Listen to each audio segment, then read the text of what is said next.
Good evening, I'm Karen Sullivan, publisher of Orenda Books, and this is Orenda Books at Bedtime. Tonight we're going to Reading, to Henley, in fact, to hear from Will Carver, and he's going to be reading from the incredible Hinton Hollow Death Trip. Now this is a finished copy that is just in, and it's embossed. You can probably see that. And it's got amazing spot gloss on it, and the insides are even glossier.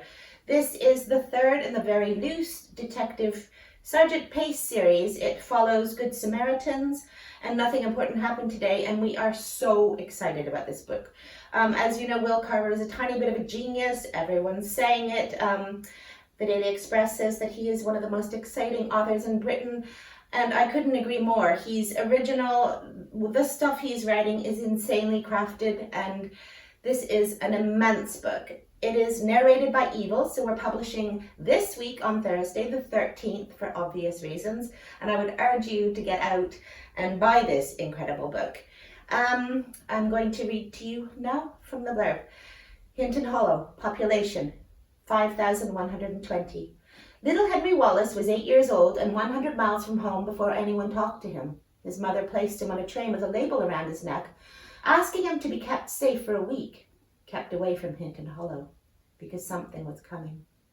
Narrated by Evil itself, Hinton Hollow Death Trip recounts 5 days in the history of this small rural town, when darkness paid a visit and infected its residents, making them cheat, making them steal, making them kill. Detective Sergeant Pace has returned to his childhood home to escape the things he's done in the city, to go back to something simple. But he was not alone. Evil had a plan. So Sarah Pinborough says Will Carver's an exhilarating and audacious new voice in literary crime fiction.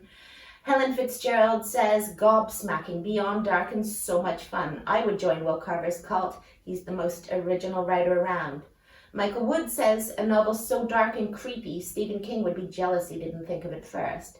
And Alex North says one of the most compelling and original voices in crime fiction. The whole thing feels like a shot of adrenaline.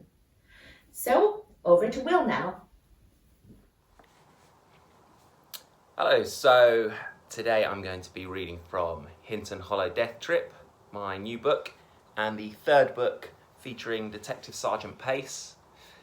It works as a standalone, so you don't have to have read the other two, but there are some rewards for those who have been there from the beginning. All I will tell you is that this book is narrated by Evil itself. I'm going to take an extract from the very beginning. It goes like this. Prologue, where you will be introduced to a boy on a train, a detective, a pig hater, a food lover, a window breaker, and your narrator. Don't read this. You can leave now if you want. Don't even bother finishing this page. Forget you were ever here. There must be something else you could be doing. Get away. Go on. This is the last time I tried to save you. Go and work out. Cook yourself something from scratch instead of ordering in. Binge on that TV show everyone is talking about. Enroll yourself in that night school photography course because you will think this is strange. Then it will make you angry. Then it gets worse. I know what you're thinking. Who am I to tell you what to do? Okay, don't listen. You won't anyway. It's a small story. That's what you're getting here. A small town with small lives that you'd never have known about if you'd left when you had the chance. Hinton Hollow, population 5,120. There's a crossroads. You can see the park from the woods and the school rooftop just beyond. There's a bench in between now where it happened. The golden plaque screwed into the wooden seat is for the young boy. The message from his older brother and his father. The mother isn't mentioned, of course. It's less than a minute to drive into the centre of Hinton Hollow, but people in this town tend to walk. That will take 7 minutes at a brisk pace. 10 minutes on the way back because it's slightly uphill and you often have a bag of shopping. It takes Mrs. Beaufort twice as long, but she's much older and she had that scare with her chest when it all happened. The summer had seemed to stretch on for an extra month, keeping the skies light and the air warm. Parents had no need for the autumn cardigans that line the racks of Rockabye, but still, They bought them because that's what you do in Hinton Hollow. It's the same reason there is still a bakery on the high street, though bread is much cheaper in the supermarkets of neighbouring towns and it lasts longer. There's one pub that everyone goes to, the Arboreal, and Forebear's independent bookshop, which refuses to go out of business. Hinton Hollow was safe. It was exactly the same as it had always been, a place preserved, existing in a time that has long since passed. Then I came, and I didn't care about any of that. It took 5 days, small time for a small story, but long enough to touch every path and shop front, to creep through every alleyway and caress every doorstep, to nudge almost all who lived there as I passed through. I'm not sorry. The more awful people become, the worse I have to be. It's getting harder to be me. So if you're not at the gym or boiling some pasta or scrolling through Netflix, it means that you didn't go. You didn't take my advice. You're still here, and I'm still here. That says it all, doesn't it? You want to know. You want to know about evil. That thing around his neck. You will think she's an awful mother. You'll judge her. Judgment has been around for as long as I have, but I find in recent times judgment comes quicker, and it's louder now. Little Henry Wallace is 8 years old, but looks like he is 6. And that boy is more than 100 miles from home when somebody finally talks to him. They ask him where his mother is, but he doesn't answer. He's not allowed to talk to strangers. That buys him 6 miles. It's another mile before anybody notices the thing around his neck. The mother wasn't always mad. Something to do with the father walking out one day. He left a note and some unanswered questions. Quite the scandal in a place like Hinton Hollow. It changed her. People looked at her differently. Little Henry Wallace, on the train alone, is still. He doesn't seem frightened at all, just doing what his mother told him. He is to sit in the carriage and not talk to anybody, not until they ask him about that thing around his neck.